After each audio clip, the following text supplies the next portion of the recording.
We got to talk about what's going on out there right now weather-wise because it's pretty active in some spots. Now, the city, we've seen a few raindrops in New York City itself, but it just has not been too much tonight. But the rain is close by. It's 73, not dealing with too much wind out there at all. What you should be expecting? Well, the rain that's out there now, and some bouts of heavy rain, it's north and west of New York City, and there are some heavy batches out there for New York City and points south and even points east of the city overnight. Is your time for some of that to move through. And then for the day on Saturday, anybody could see some rain, but it's very spotty. It's not looking like it's going to be as wet in the second half of your Saturday as it could be as you go through the overnight hours. So let's get right to it. All right, here's your radar picture again. There's New York City. All the boroughs and the bigger activity is north and west of the city. And again, you can see there are some purple lightning bolts out there. So we have some thunderstorms.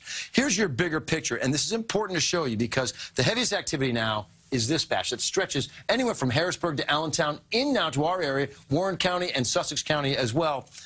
This looks like it wants to follow that same path, but there's another cell right here. And this, if we time that out, that would make its way into New York City, we think sometime around 4 or 5 o'clock in the morning. But I want to come back to right here, because this tail end now is starting to do two things. Number one, they're starting to phase together. Over the last 3 hours, they've cut sort of this distance between the two from 60 miles to about 30 miles. It's just starting to fill in, okay? And it's also moving a little bit more to the east. This batch, wow, Peter Brady in the house.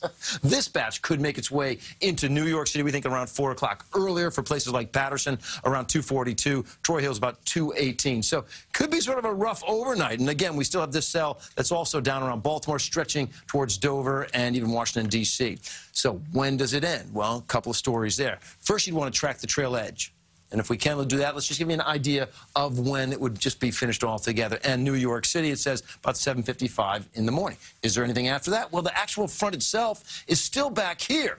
That wouldn't clear the area. Let's see what we come up with here. Like around till 1:38 a.m. So you'd go through the whole day, and then Sunday would be a good day. This just doesn't look like it's going to be, the tail end of it at least, doesn't look like it's a real strong finish. I think the toughest part is going to be this overnight hour into the morning, and then you're spotty into the afternoon, and then the Sunday will be a much better looking day. So here is my extended forecast. 80 tomorrow. Rain is likely at some point during the day, but it is not a washout, and especially after you get through the morning hours. I mean, yes, spotty showers out there, but it's not a washout of a day. Sunday, markedly better at 84 degrees. Monday, about 80 degrees. Monday night into Tuesday, maybe the next chance for some rain. So we're sleeping in.